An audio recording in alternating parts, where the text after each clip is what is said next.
Seja bem-vindo a mais um Bora Ler a Bíblia. Hoje, Gênesis 43. Vamos juntos aprender mais da palavra de Deus, conhecendo através da leitura, da explicação e da aplicação para a nossa vida. Esse é o Bora Ler a Bíblia. Vamos lá!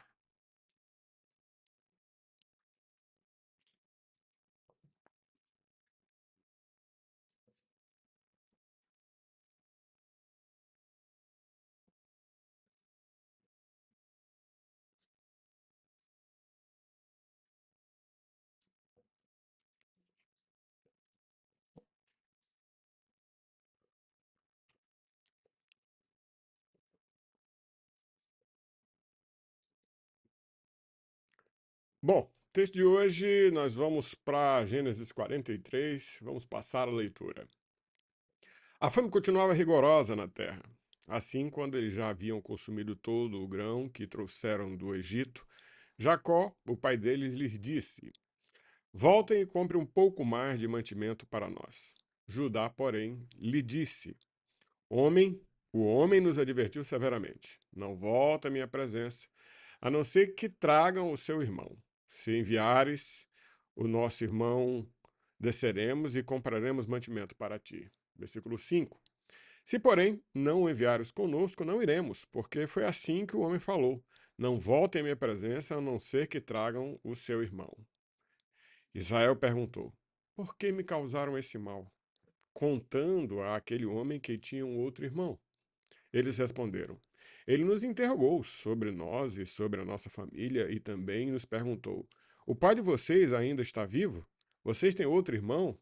Nós simplesmente respondemos ao que ele nos perguntou. Como poderíamos saber que ele exigiria que levássemos o nosso irmão? Então, Judá disse a Israel, o seu pai: Envia o jovem comigo e partiremos imediatamente, a fim de que nós e as nossas crianças sobrevivamos e não venhamos a morrer. Eu serei a garantia da segurança dele, que seja requerido das minhas mãos trazê-lo de volta. Se eu não o trouxer de volta e não o puser bem aqui na tua presença, serei culpado diante de ti pelo resto da minha vida. Se não tivesses demorado tanto, já teríamos ido e voltado 2 vezes. Versículo 11. Então Israel, o seu pai, lhes disse: Se tem que ser assim, que seja.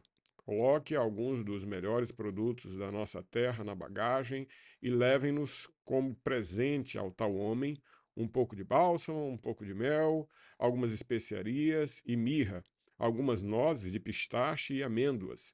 Levem prata em dobro e devolvam a prata que foi colocada de volta na boca da bagagem de vocês. Talvez isso tenha acontecido por engano. Peguem também o seu irmão e voltem àquele homem. Que o Deus Todo-Poderoso lhes conceda misericórdia diante daquele homem, para que ele permita que o seu outro irmão e Benjamim voltem com vocês. Quanto a mim, se eu ficar sem filhos ficarei. Então os homens pegaram o presente, a prata em dobro e Benjamim. Eles desceram ao Egito e se apresentaram a José. Quando José viu Benjamim com eles, disse ao administrador da sua casa: Leve estes homens à minha casa, mate um animal e prepare-o. Eles almoçarão comigo ao meio-dia. Ele fez o que lhe fora ordenado e levou-os à casa de José. Quando foram levados à casa de José, ficaram com medo e pensaram: Trouxeram-nos aqui por causa da prata que foi devolvida às nossas bagagens na primeira vez. Ele quer atacar-nos, subjugar-nos e tornar-nos escravos e tomar de nós os nossos jumentos. Por isso, dirigiram-se ao administrador da casa de José e lhe disseram à entrada da casa: Ouça-me, meu senhor. A primeira vez que viemos aqui foi realmente para comprar mantimento, mas no lugar em que preparamos para pernoitar, abrimos as nossas bagagens e cada um de nós encontrou a prata que tinha trazido na quantia exata. Por isso, nós a trouxemos de volta conosco, além de mais prata para comprar mantimento. Não sabemos quem pôs a prata na nossa bagagem. Fiquem em paz, o administrador disse. Não tenham medo. O seu Deus, o Deus de seu pai, foi quem lhes deu um tesouro nas suas bagagens, porque eu recebi a prata de vocês. Então, o administrador levou Simeão até eles. Em seguida, levou-os à casa de José, deu-lhes água para lavarem os pés e forragem para os seus jumentos. Eles então prepararam o presente para a chegada de José ao meio-dia, porque ficaram sabendo que comeriam ali. Quando José chegou, eles os presentearam com o que tinham trazido à casa e curvaram-se diante dele até o chão. Ele então lhes perguntou como estavam e disse em seguida: Como vai o pai de vocês? O homem idoso de quem me falaram, ainda está vivo? Eles responderam: O teu servo, nosso pai, ainda aí vive e passa bem. Em seguida, curvando-se, prostraram-se diante dele. Olhando ao redor e vendo Benjamim, o seu irmão e filho de sua mãe, José perguntou: É este o irmão caçula de quem me falaram? Ele acrescentou: Deus lhe conceda a graça, meu filho. Profundamente emocionado por causa do seu irmão, José apressou-se em sair à procura de um lugar para chorar e, entrando no seu quarto, chorou. Depois de lavar o rosto, saiu e, controlando-se, disse: Sirvam a comida. Serviram José em separado dos seus irmãos e também dos egípcios que comiam com ele, porque os egípcios não podiam comer com os hebreus, pois isso era uma prática detestável para eles. Os seus irmãos foram colocados à mesa diante dele por ordem de idade, do mais velho ao mais jovem, e olhando perplexos uns para os outros, então foram servidos da comida na mesa de José, e a porção de Benjamim era 5 vezes maior que a dos outros. Em sua companhia beberam à vontade. Bom, mais um capítulo lindo, agora 43, quando a fome aperta. Bom, parece que eles tinham esquecido de Simeão preso, porque só pensaram em voltar para o Egito para livrar Simeão quando a fome apertou. E o versículo 1 vai dizer que a fome continuava, né? Havia fome. E assim eles perceberam que os grãos estavam acabando e Jacó, pai daqueles homens, diz a eles: voltem e compre mais um pouco de mantimento.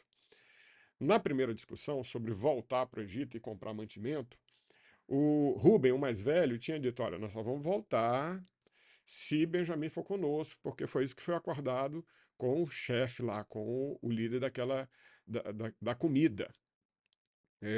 E nessa segunda conversa, ou nesse segundo momento, quem conversa com Jacó é Judá. E Judá diz assim: O homem nos advertiu severamente: não voltem à minha presença a não ser que tragam o seu irmão. E aí, numa discussão sobre essa perspectiva de leva ou não leva, se volta ou não volta, Israel cede a Judá e nessa sessão ele diz assim: por que me causaram esse mal? Contando aquele homem que tinha outro irmão. E Judá, os irmãos também responderam: ele nos interrogou sobre a nossa família, sobre o nosso pai, sobre o nosso irmão, e disse que nós poderíamos voltar, mas só com o nosso irmão. Então, Judá, ele fala algo que convence Jacó. Havia um jovem comigo envia o jovem comigo e partiremos imediatamente a fim de que nós e nossas crianças sobrevivamos e não venhamos a morrer. A fome era grande e era necessário que acontecesse essa ida de Benjamim, porque senão eles não iam receber mantimentos, iam ser acusados de espias, aquela toda história primeira que eles contaram não ia dar certo de forma alguma. E Judá, ele é a garantia, ele disse assim: eu serei a garantia de segurança deles. Que seja requerido das minhas mãos trazê-lo de volta. Se eu não trouxer de volta e não puser bem aqui, na tua presença serei culpado diante de ti pelo resto da vida. E o versículo 10 traz mais força a esse discurso de Judá. Se não tivéssemos demorado tanto, já teríamos ido de volta 2 vezes. E o tempo passou e eles estavam prestes a ficar com fome, sem comida, né? E Judá diz assim: olha, a culpa vai ser minha, a culpa vai ser minha se a gente não trouxer Benjamim. Mas se a gente tivesse demorado tanto, talvez a gente já teria ido buscar comida 2 vezes. Me impressiona muito essa questão do capítulo 43, é porque a briga aqui é por Benjamim e eles esqueceram, parece que esqueceram que Simeão está lá preso. Tanto faz, tem um irmão lá preso e não levar Benjamim. É a tamanha preferência de Jacó para com Benjamim. E aí, Israel, seu pai, lhe disse: se tem que ser assim, que seja. Coloque alguns dos melhores produtos da nossa terra na bagagem e leve-nos como presente para tal. Um pouco de bálsamo, um pouco de mel, algumas especiarias, mirra, algumas nozes e pistache e amêndoas. Levem a prata em dobro, as que vocês receberam de volta e as que é a prata que é para pagar a comida que vocês vão comprar. E a frase, né, do 13 e do 14 mostra muito da consciência de Jacó com os dois filhos. Peguem também o seu irmão e voltem àquele homem, né? Leva Benjamim e volta aquele homem. Que o Deus Todo-Poderoso lhes conceda misericórdia diante daquele homem para que permita que o seu outro irmão, né, o que ficou preso, e Benjamim voltem com vocês. Quanto a mim, se eu ficar sem filhos ficarei. Jacó já estava até jogando toalha, porque se não nada disso der certo, eu vou ficar sem filho, vou ficar sem Simeão, vou ficar sem Benjamim, isso tudo vai ser problema. Aí os homens pegaram todos os presentes, e essa tática de Jacó dos presentes é algo que ele fez com seu irmão Esaú, agora estava fazendo com o homem egípcio, para quebrar o coração, para tentar harmonizar o relacionamento, para mostrar que eles não eram espias, para mostrar que eles eram pessoas que estavam atrás mesmo era de comida. Bom, olha como é interessante. Ele manda comida para o homem e eles estão precisando de comida.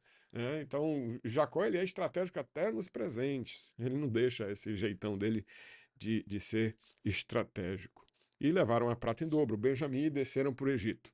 Quando José viu a caravana chegar, versículo 16, disse ao administrador da casa: leve que eles vão almoçar comigo, tá? Meio-dia, prepara um animal, eles almoçarão comigo. Quando o administrador da casa vai levando os irmãos de José para a casa de José, eles pensam: rapaz, esse homem aqui vai tá armando algo para a gente, vai matar a gente, vai acabar com a gente, vai destruir a gente, vai trazer problema para a gente e vai ficar com os nossos jumentos, com nossa prata, com a nossa comida, com o nosso ouro, com tudo. E eles começaram a se justificar pelo lado da prata que foi. O versículo 19 vai dizer: por isso se dirigiram ao administrador da casa de José e lhe disseram à entrada da casa: ouça, meu senhor, primeira vez que viemos, nós paramos, na volta paramos numa hospedagem, abrimos nossas sacolas, a prata estava lá, e realmente a gente não foi a gente que levou. E o administrador da casa, muito crente, diz assim, e muito fiel a José também, diz assim: olha, foi o Deus de vocês que deve ter feito isso, tá? Fiquem em paz. Versículo 23.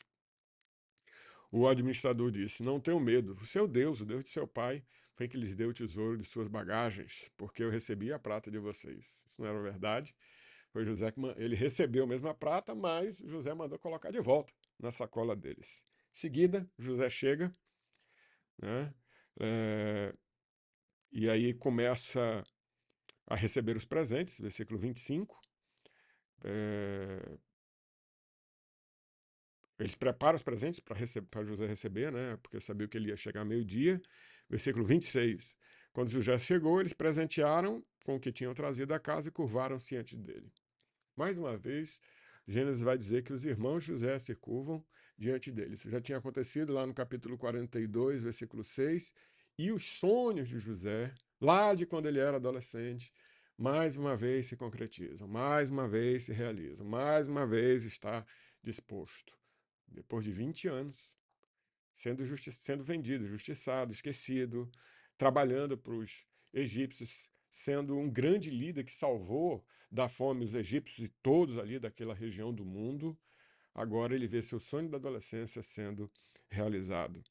E José pergunta para os seus irmãos: como vai o pai de vocês? O homem idoso de quem falaram ainda está vivo? Esse aqui é o irmão que vocês disseram, né? Este é o irmão caçula de quem falaram. E ele acrescentou: para Benjamim, Deus lhe conceda graça, meu filho. Só que nessa hora, diz o versículo 30, profundamente emocionado por causa do seu irmão, José apressou-se em sair à procura de um lugar para chorar e, entrando no seu quarto, chorou. José aqui, ele não chora de raiva, ele não chora de zanga, ele não chora de remorso, ele chora de saudade, e ele chora de alegria porque tudo que ele mais amava estava ali perto dele, né? probabilidade de rever o pai, porque estava vivo e ia bem, e seu irmão, filho de sua mãe, estava ali, foi o único que não participou da sua venda para o Egito, e ele se sente cuidado por Deus, ele se sente realizado, ele se sente feliz. Muitas vezes, porque passamos por momentos difíceis, nós achamos que os bons momentos não vão ficar. E quando a gente se vê no bom momento, quando a gente chega no bom momento, quando a gente percebe que o bom momento está acontecendo, não resta outra coisa a não ser se emocionar. Se você tem chorado por maus momentos, lembre-se que Deus vai lhe colocar num bom momento. Isso pode acontecer, tenha fé. Esse mau momento vai passar e Deus vai fazer você chorar não de tristeza, mas de alegria. José lava o rosto, se controla e diz assim: sirvam a comida. E aqui José faz mais um teste, né? Eles tiveram que comer longe, né, dos egípcios, porque não era algo religiosamente, culturalmente errado. Então, para os egípcios, e eles comeram longe dos egípcios, e os irmãos de José foram colocados à mesa diante dele por ordem de idade, do mais velho ao mais jovem.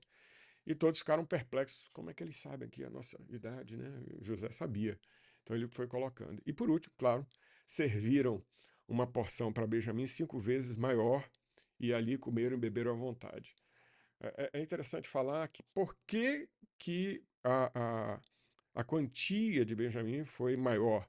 José queria ver se os irmãos continuavam com aquele ciumeira besta, se eles continuavam pensando nos privilégios que José tinha, fazia com que eles se sentissem mal. José queria ver se ainda havia briga, confusão no meio deles. E José faz esse teste, além, evidentemente, e prioritariamente, de privilegiar seu irmão Benjamim. Esse capítulo nos traz algumas lições preciosas e é preciso que a gente pense, reflita nele com essa propriedade. Uma das lições que nós tiramos nesse capítulo é na perspectiva de que o Senhor vai sempre nos dar condições de resolvermos problemas difíceis na família. Rubem tinha tentado resolver o problema de levar Benjamim, Deus usou Judá que se eles tivessem morrido, não ia Jesus não ia pertencer à tribo dele, né? Judá, que a gente leu aqui no capítulo, estudamos aqui, né? Em um dos capítulos, só para lembrar, ou só para relembrar, né? No capítulo 38, da onde saíram descendentes de Jesus, né? Onde os filhos de Judá e de Tamar foram descendentes de Jesus. Se os filhos de Judá morressem, não tinha descendência de Jesus. Então, tudo foi estabelecido dentro de um plano macro para mostrar que Deus ajusta tudo nas famílias. Deus quer e pensa nas nossas famílias com muito amor, com muita propriedade. Judá convence seu pai é convencido, permite, envia presentes. Eles chegam, José recebe, se emociona de saudade, se emociona de alegria e satisfação e traz a essa perspectiva e a esse momento muita emoção, que não é proibido ter, pelo contrário. Quando a gente vê os sonhos de Deus se realizando em nossas vidas, para cada um de nós, não é proibido se emocionar, pelo contrário, a gente tem mesmo que se emocionar. 20 anos depois de ver seu irmão caçula, José vê Benjamim, se emociona, realmente tenta se controlar, se controla e serve seus irmãos. Agora, seus irmãos que tinham se dobrado diante dele, vendo José sendo seus sonhos se realizados, agora ele serve seus irmãos e com propriedade serve Benjamim 5 vezes. E ali ele vê que os irmãos não têm mais briga e é engraçado como encerra o capítulo, porque o capítulo diz: e eles festejaram e beberam à vontade. Parece que estavam já ficando à vontade ali no Egito e José com seus irmãos. Bom, o retorno deles para Jacó vai ter um probleminha, isso nós vamos ver no próximo vídeo, e isso vai fazer com que a gente também entenda mais da história de José e da sua família. Esse foi o Bora Ler a Bíblia de hoje. Se você não é inscrito no canal, não esqueça aqui embaixo, inscrever. Se quer ser membro do canal, abençoar a gente com uma oferta mensal, aí embaixo também tem todos os dizeres. Não esquece de dar o like, tá? Não esquece de dar o like, porque o like ajuda a gente, né, na divulgação. E se você quiser compartilhar esse vídeo com outras pessoas, será muito bem-vindo o seu compartilhamento. Obrigado por sua presença aqui. Se Deus quiser, próximo vídeo, vamos ler Gênesis 44. Não esqueça, bora ler a Bíblia. Tchau, tchau.